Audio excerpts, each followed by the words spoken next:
Hello and welcome back to In the Corner. I'm Cash. This is episode 30. Can't believe I made it this far, but here we are. Let's just hop right into it. We've got a lot of stuff to discuss today. We had some great cards over the weekend, some other news that's been happening in the past few days. So we're going to talk about all that stuff. I'm going to try and make sure this episode isn't too long, but I just want to start off with saying condolences to the family of Big George Foreman.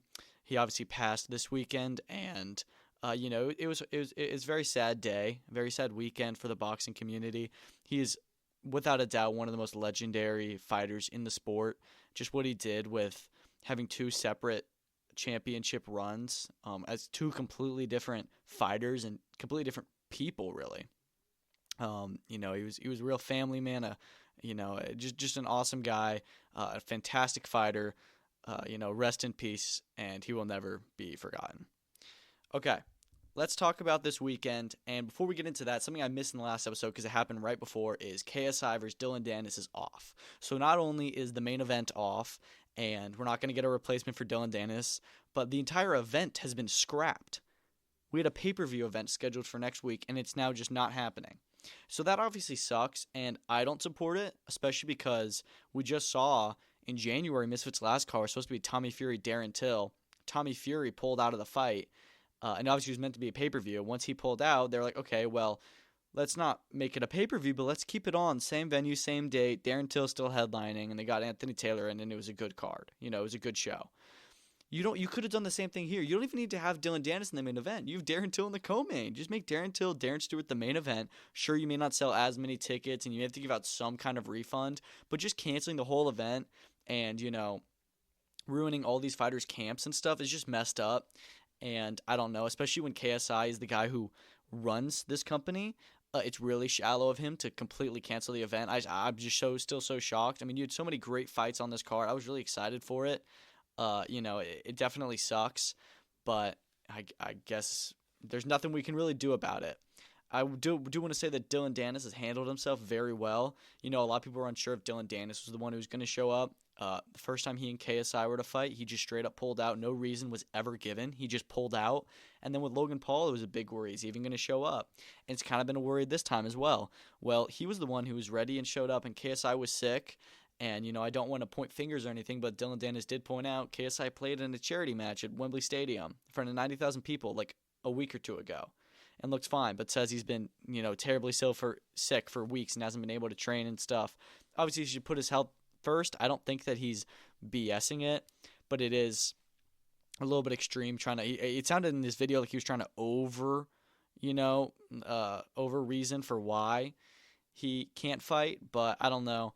This just sucks. It's now the second time that he's pulled out of a fight, with an injury or sickness or whatever.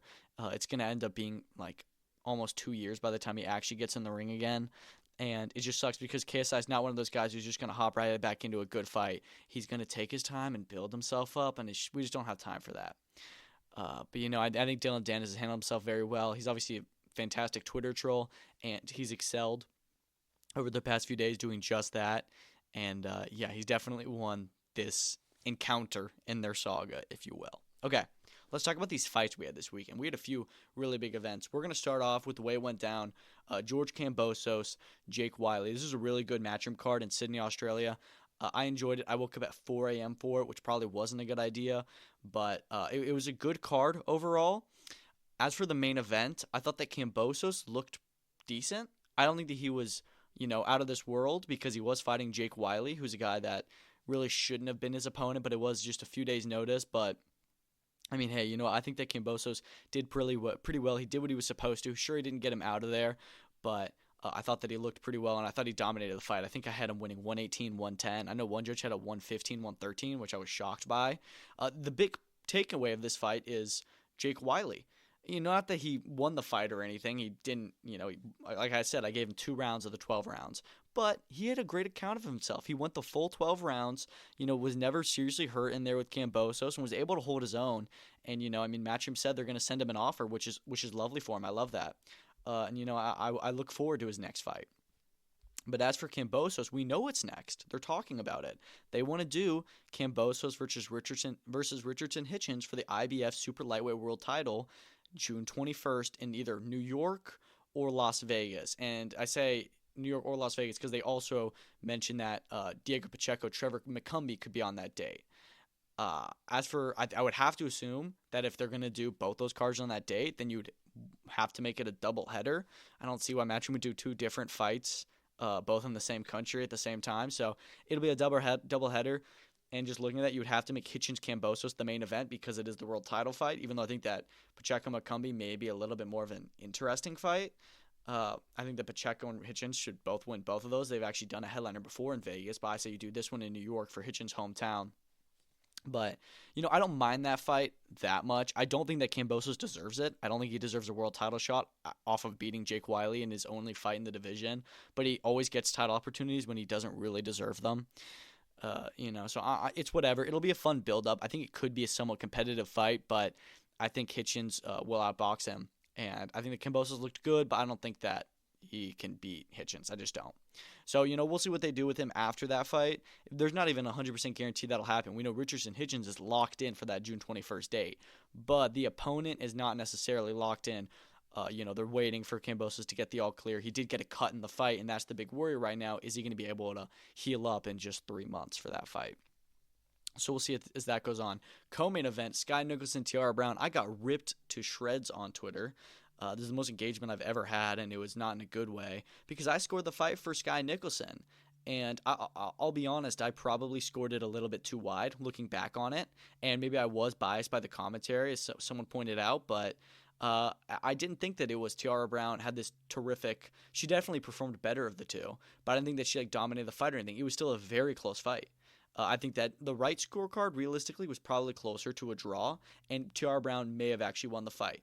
I'm not going to – I can admit when I made a mistake, and I may not have been scoring correctly at the time. And sometimes I do have the issue of just expecting someone to win a fight, and because of that shows in my scoring. And at first I gave it 97-93. I know that's probably not what happened. But I think that some people were a little bit swayed by the second half of the fight where Tiara Brown did look a lot better, and she made Sky Nicholson fight her fight. And I think Tiara Brown's body work really was the game changer because I may not have been scoring as much as I should have been for her body work when that was really what she was focusing on. And which you don't really see a lot in women's boxing. And I guess maybe that's why I didn't really notice it as well, because I feel like in women's boxing it's almost all headshots. And, Tiara Brown did make Sky Nicholson fight her fight. She made her uncomfortable, and she pulled off a huge upset, so congrats to her. I think that – but I do think that the first half of the fight was certainly Sky Nicholson. I thought that she was, doing what she does best, and Tiara Brown wasn't able to get her style going. And then as the rounds went on, she definitely changed the tide there. So, yeah, Tiara Brown is the new featherweight champion of the world. As for what's next, I feel like there hasn't been too much talk of a rematch, even though I think that makes perfect sense. It was a great build-up. It was a close fight regardless, and I wouldn't be mad at all at a rematch. We'll see what OTX does with her. They had an event themselves this weekend, which we'll talk about, but I'm excited to see what they do next with Tiara Brown. Amanda Serrano even congratulated her. Maybe that's a unification fight in the future. We'll see. But also on that card, you had another world championship between Shernika Johnson and Nina Hughes. This was a rematch, and this time it was not close at all. Shernika Johnson left no doubt that she was the better woman and dominated Nina Hughes. I mean, Nina Hughes barely landed a shot, it seemed, and it didn't seem like Johnson was hurting Hughes that bad, but she was just having no success. So the corner pulled her out, I think, during round 7, and, Johnson gets a stoppage win, and it was a very good performance by her, and I was really impressed. You also had Terry Moana on the card, and he looked good. You had, of course he did, he's a really fun heavyweight prospect, and I'm sure that we'll get to see him pretty soon. Eddie Hearn mentioned doing a world tour with him, which I would like to see. I know that people want him to fight on May 13th on the Jaya Pattaya card, which makes sense as well, but why not move him in the UK and US, do them all over.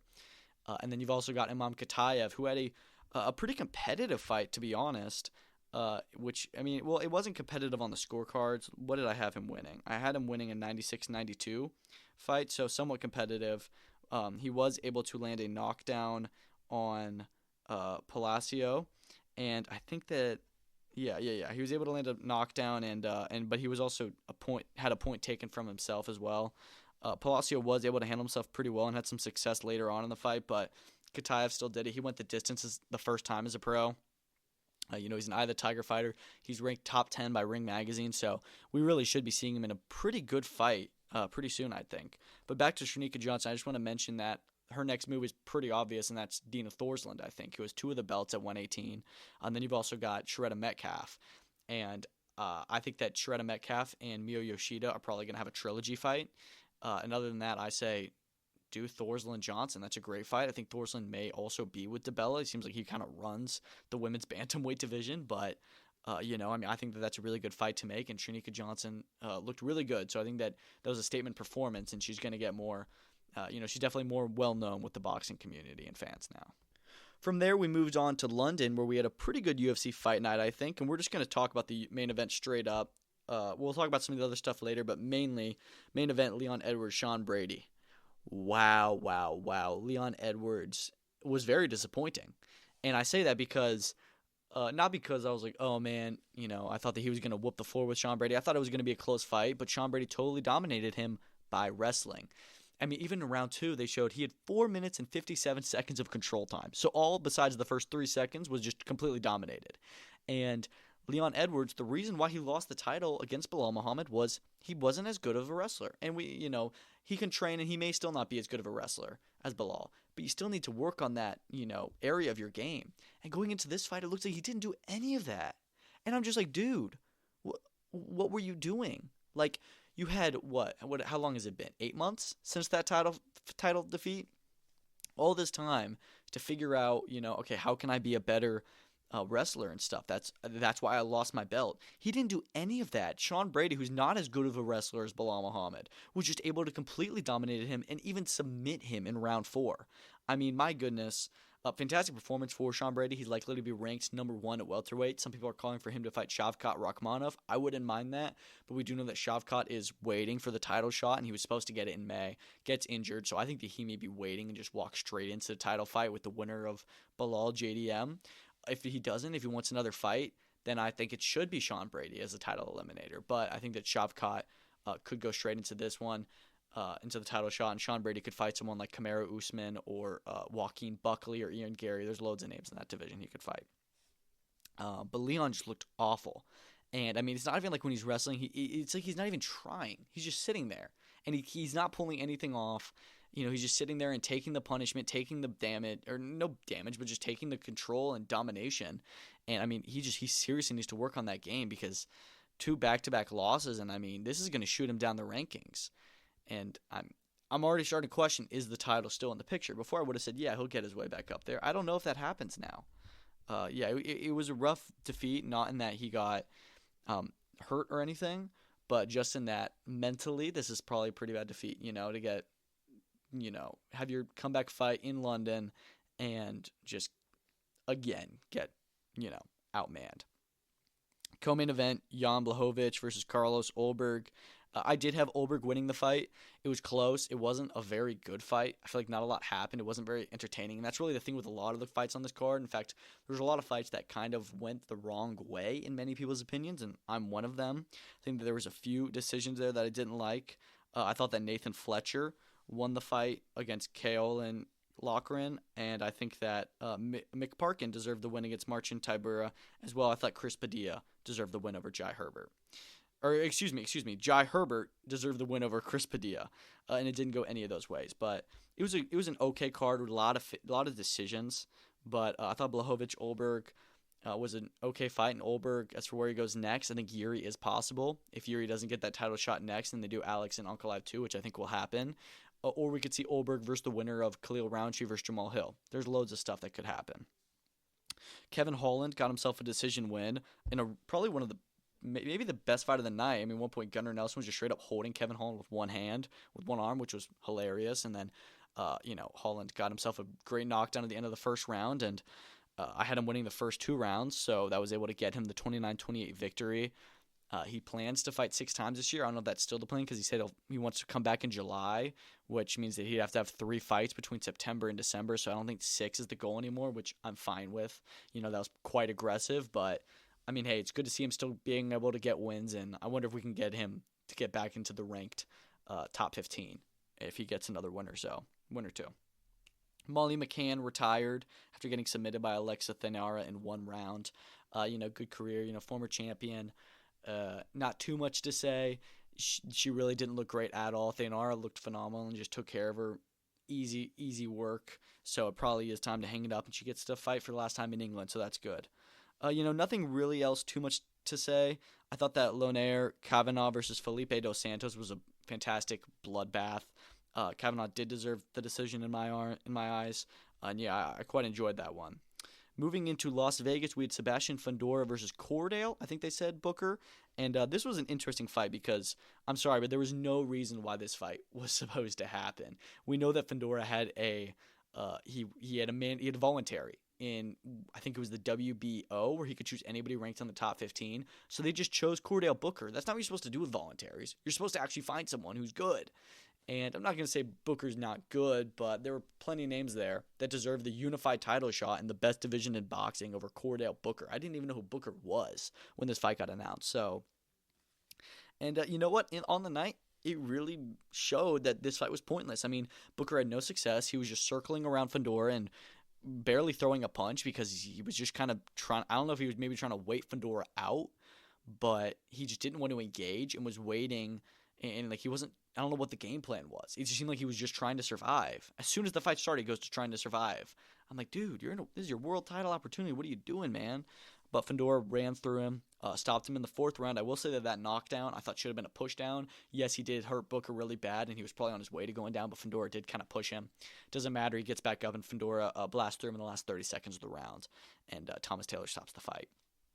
But I thought Fundora looked very good, very sharp. It's crazy how much of a reach advantage he had in there in height. He was 9 inches taller and didn't use it. Just went in and just started, fighting on the inside. And I love that Fundora fights like that. I think it's hilarious because, he has such an obvious way to fight and he doesn't use it. And he goes for something that's unorthodox for someone with his stature and build. But you know what? I enjoy it. As for who's next, there's loads of names. Errol Spence is still a possibility. But Bakram Murtazaliev, he mentioned, I would love that fight. Virgil Ortiz Jr. is the WBC interim champion. I would love that fight. I'd love to see him fight Sergey Boachuk, who's the WBC number 1. And also, I would love to see him fight Xander Zayas. And it seems like that's the one that's kind of getting talked about the most.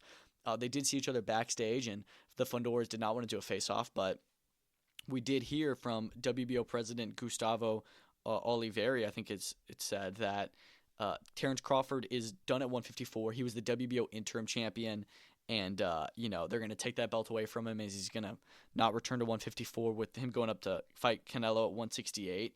And Zayas is now likely to become mandatory with the WBO and ranked number 1. So we could be seeing Fundora Zayas pretty soon, and I like that. I think Zayas has been waiting for his world title opportunity, and I wouldn't be mad if he gets it now. But yeah, no, I'm looking forward to seeing that fight if it happens. There's loads of guys for Fundora to fight, but I want it to be somebody better than Chordale Booker. Co-main event, you had Jesus Ramos Jr. return after just 6 weeks. This time he was in the ring with Guido Schramm, who, was tough. He stood there for 7 rounds, and he took as much as he could until, they called a TKO in favor of Ramos. But it was a little bit of a case of, okay, Ramos doesn't need to be fighting this level of opposition anymore. And he's a guy at 154 that I thought that he was honestly a potential to fight Fundora. In fact, they should have just done Fundora Ramos tonight, if we're being honest. I don't know why they didn't.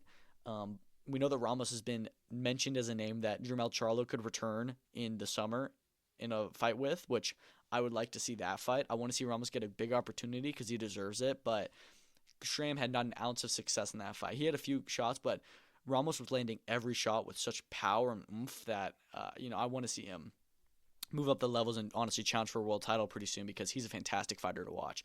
Yoenis Tejas is another one that'd be a fantastic fight. So, yeah, I'm a really big fan of Ramos, and, he had a questionable loss to Erickson Lubin, a fight that I thought that he won, and, it looks like he's getting closer back to the position he had. And the first fight of the night was one of the most atrocious boxing robberies I've seen in a long time, where Elijah Garcia somehow beat Terrell Gaucher. Garcia was dropped in the first round and only won, in my eyes, 2 rounds after that point. I gave him round 3 and I gave him round 9. And that's honestly could be generous. I could see somebody giving him a max 3 rounds in that fight. One judge had it scored 96-93, meaning they had him winning only losing 3 rounds of that fight, which I seriously need to be investigated. I had him losing 98-91. Gaucher took the decision like a champ, just walked out, not even saying anything. I mean, I hope he realizes how fantastic he looked in there.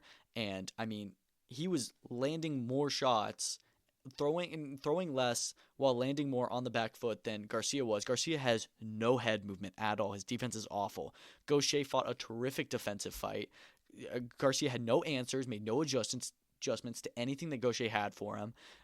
Gaucher was landing the bigger shots. Garcia was just running at him like a bull and just couldn't do anything. And now Garcia gets this win, which is going to push him up to a more ranked position. I mean, it's just so frustrating. What is wrong with boxing? Why are we letting this kind of stuff happen? Garcia lost that fight. I don't care what anybody says. He lost that fight hands down. And, it's awful. I would like to see a rematch, honestly, because I thought that the fight was really entertaining, but it was just a horrendous robbery, I thought. So, yeah, not a fan of that at all. Okay, we had some other cards this weekend. Lester Martinez, Sean James, another awesome pro box card. That main event was awesome. For the first 2 rounds, it seemed that Martinez and James were very even. Martinez seemed to be throwing the bigger shots, but James seemed to be honestly landing more maybe. Really competitive. These are 2 unbeaten super middleweight contenders, so was excited for this fight. They've been trying to do it for so long. They're finally getting it done. And then Martinez in round 3 lands a massive knockdown that James somehow gets up from and sees the end of the fight, end of the round, honestly saved by the bell. Goes into round 4 and gets dropped yet again, and it's over after that one. But man, oh man, Martinez looked good. As for who I want him to fight next, this is just a statement victory. A guy that we heard was potential was Bektamir Melikuziev, Bek the Bully, for the Latino night. And that, of course, didn't happen for whatever reason. And Beck went on to fight David Stevens, and Martinez was initially set to fight Sean James a little bit before that. I think that's a good fight. These are two guys who are not quite in the top 10 at 168, but are on the brink of it. And a win over either one of them would solidify themselves as a serious contender. So I would really like to see that fight next. But Lester Martinez looked very good. I'm really interested to see who he's in the ring with next, because this was a huge victory for him and a statement win. Vladimir Hernandez returned in the co-main event, where I thought he looked really good. After getting dropped early in the second round, he won virtually every round after that point with Isaias Lucero. I enjoyed that fight a good bit. I think Vlad Hernandez is a really fun fighter. Is he ever going to be a champion? No, but you can have him in these B-level fights on Pro Box TV, all action, guaranteed. He pulls off a lot of big upsets, and I really enjoy watching him. Jesse Magdaleno returned after his world title loss to Brandon Figueroa, and shows he's still got more to give. He stopped Luis Correa in the third round, which, not the best opponents. He was 15-7, but of those 7 losses, he had never been stopped, and Magdaleno was the first guy to do, Magdaleno was the first guy to do it, and I thought he looked really good. He was a lot smaller than Correa, so I would like to see Magdaleno return against a better name. I saw somebody say Nick Ball versus Jesse Magdaleno, which I think that's a fight that Nick Ball wins, but I wouldn't be mad at seeing it. That'd be an all-action, really entertaining fight. But I don't think the Magdaleno's quite yet ready for a world title shot, but he can get in there with another good name at 130 on like Pro Box TV, and I'd really enjoy it. And then another awful robbery: Jasmine Artiga versus Regina Chavez. Chavez was 8-4-3. Artiga was 12-0, and I thought that Chavez honestly outboxed and really did everything better than Artiga. I mean, she just looked phenomenal. Really, she had a terrific performance. I had her winning 96-94, which is still a close fight. I thought that Artiga was able to win some rounds, but if I were to say that any of those rounds could be changed that I scored, I would give more to Chavez. And she lost the fight by, I think, a unanimous decision, with one judge scoring it 98-92. Or I'm sorry, no, it was majority decision. One judge had it a draw, one had it 96-94, and one had it 98-92. Even the draw I have an issue with. But 98-92 is genuinely horrendous. That is an unbelievably bad scorecard. Nobody thought that Artiga won that fight. I want a rematch. I want to see Chavez get another shot. She probably won't get another shot with her record. And there's opportunities because there's not a lot of names at 115 for women. And I thought that she looked really good and fought a tremendous fight. And again, there was nothing that Artiga could do to combat it. So that one really sucked to see. And then you had some other good fighters on the card. Kelvin Davis got himself a stoppage, older brother of Keyshawn Davis. Charlie Sheehy got a stoppage, and Charles Harris got a decision win. In a pretty good fight actually in that one. So I enjoyed that Pro Box card a lot. They've got another one April 5th and April 12th and May 10th that I'm so excited for. They're on the up this year, and they're doing great stuff. OTX 12 was last night in San Diego. Malik Montgomery got totally outboxed by Jeremy Hill in a huge upset. Hill looked fantastic, I thought, and really beat Malik Montgomery at his own fight. It was an awesome fight. It was all action, and Hill was throwing more and landing more off of the back foot all fight long. And I had him winning that fight in 97-93. The judges had it 97-93, 97-93, and 98-92, all for Hill. Malik did not look good at all, especially when he came in overweight, like multiple pounds over. He definitely needs to move up to lightweight if this was any sign. But yeah, I just thought that Jeremy Hill was super impressive. And yeah, good one for him, and I'm excited to see what he does next. Johnny Mansour was the real main event that night. He was the featured fight after the main event, big ticket seller in San Diego, and he got himself a first-round body shot KO, which is not bad at all. You had Kurt Scooby in there. He got himself a fifth-round TKO, and then he called for a fight with fellow OTX fighter Giovanni Marquez, the son of former world champion Raul Marquez. I think that Scooby versus Gio is a phenomenal fight for them to make. Those are two guys that are young, hungry, in the same division, and they're really good, and they're both fighting like 8-rounders right now, and I see you match them up with each other, 10-round main event. It's an awesome fight for them to make. I really hope that they do that one next, because they're both calling for it. And then you have Dante Lane, who got himself a decision win over Malik Calhoun. It was a tougher fight. Scorecards were like 58, 56, 59, 55. First time Lane has ever gone the distance. In fact, I think it's the first time he's gotten out of the second round. I'm a really big fan of him, and I thought that, yeah, he had a tough test tonight, but he came out looking good and still won. So, yeah. And then you had Richard Fernandez Jr. with a first-round KO, a beautiful one at that. Yeah, so great weekend of fights, I thought. Oh, BKFC Philly, which I won't say too much about, but I'm just gonna say, wow, yeah, it was a really awesome card. A lot of stoppages, and where was it? Yeah, Elijah Harris and Dalvin Blair both got themselves 2 of the 4 fastest knockouts in BKFC history, both under 10 seconds. Blair, or maybe was it Pat Carroll? I can't remember. There was 3 first-round knockouts in a row. Or no, yeah, I think that it was Blair and Harris, but Blair knocked his guy out with legit one punch. And that was the 3rd fastest. I mean, unbelievable. I was at the BKFC event where, I can't remember his name, but they had the fastest knockout in combat sports history, which was 1 second. But it was nuts. BKFC is tremendous. You need to get on the run. You need to get on the train because we are going fast, and it's awesome.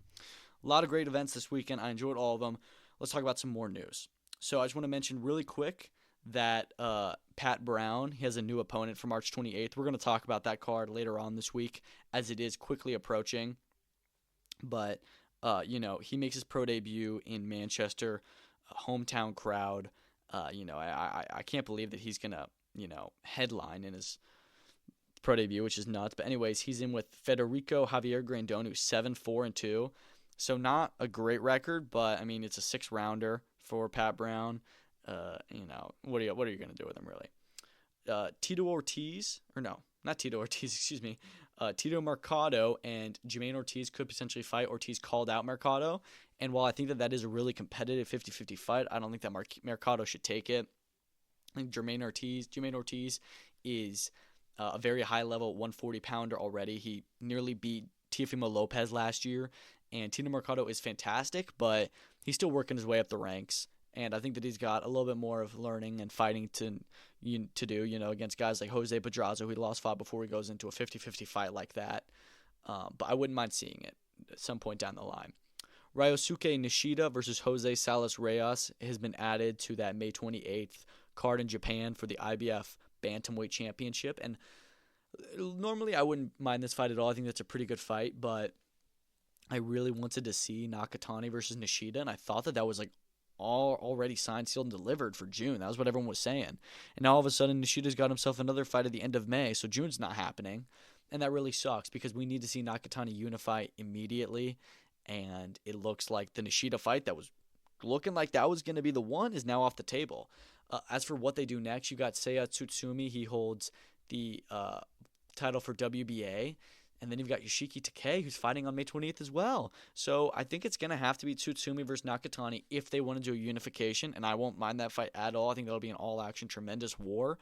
But I would have rather seen Nakatani and Nishida because I think that they may be the 2 best bantamweights. But bantamweight's one of those divisions where you got so many great champions. Any unification is fine with me. Dana White says that John Jones Tom Aspinall is done but not done. I mean, I don't know. I'm low-key getting bored of this fight because, like, what's happening here? He's saying it's done, but it's not done. I don't think it's going to happen anymore. I'd said for the longest time it's going to happen. I just don't know if that's the case anymore. John Jones is saying that he needs 6 months to train for it. Tom Aspinall is saying that he's done with it and bored of it. So I think that we may not be seeing this fight. It could be Tom Aspinall, Alex Pereira. It could be Tom Aspinall versus I seriously don't even know any heavyweight for the main title, but I really don't know what the plan is. But it seems like John Jones is trying, or Dana White is trying to make the fight, but John Jones is just making it really difficult. And if he retires off of this, it's going to seriously hurt his legacy. And I don't get it because I think it's a fight he can probably win too. But anyways, Gabriela Fundora, her return is planned for April 19th. It's expected to be a defense of her IBF title. Obviously, she's the undisputed champion, but she's expected to defend her IBF title, the mandatory, IBF's mandatory, which is Maryland, Badillo, and San Diego. So we do know that this card, Golden Boy has had a card planned for April 19th. We heard that it was initially going to be Zurdo Ramirez versus, who's he fighting again? I honestly forgot. Oh, Uniel Dorticos. Yeah, we heard that was what the planned fight was going to be, and now it seems that Zurdo Dorticos is happening June 28th. So they're pushing over Fundora, which honestly I would like to see her in the main event. I think she's one of the best women's fighters we have right now. She's an undisputed champion. She's undefeated. She'd be fighting Badillo, who is 19-0-1, so it'd be an undefeated versus undefeated for undisputed. Don't mind that one bit. And I would really like to see that fight happen. I don't really care who she fights. She can move up after this, but I'm not going to complain at all at seeing her in the main event. I don't know if it will be in the main event, but I would assume so. Hopefully it's a good card, and that should honestly get announced pretty soon as Golden Boy's got their next card on Saturday with William Zepeda, Tevin Farmer, which we're going to talk about later this week as well. Roman Dolidze versus Marvin Vettori 3 is reportedly a done deal for UFC 317 at International Fight Week. These guys just fought a week ago, and it was a close fight, but one that Dolidze won, and one that I thought that he deserved the win in. It was still very close, so it seems like they want to do a trilogy, one that I don't really think you need a trilogy for. I don't really care. It wasn't the best fight, and I don't think that Vettori was robbed or anything, but if they want to do it again, okay, I don't really care. But that's a pretty quick turnaround, only 3 months, and shocked that they're going to have an immediate rematch because, again, it wasn't like it was one that you needed to run back immediately. The decision was fine.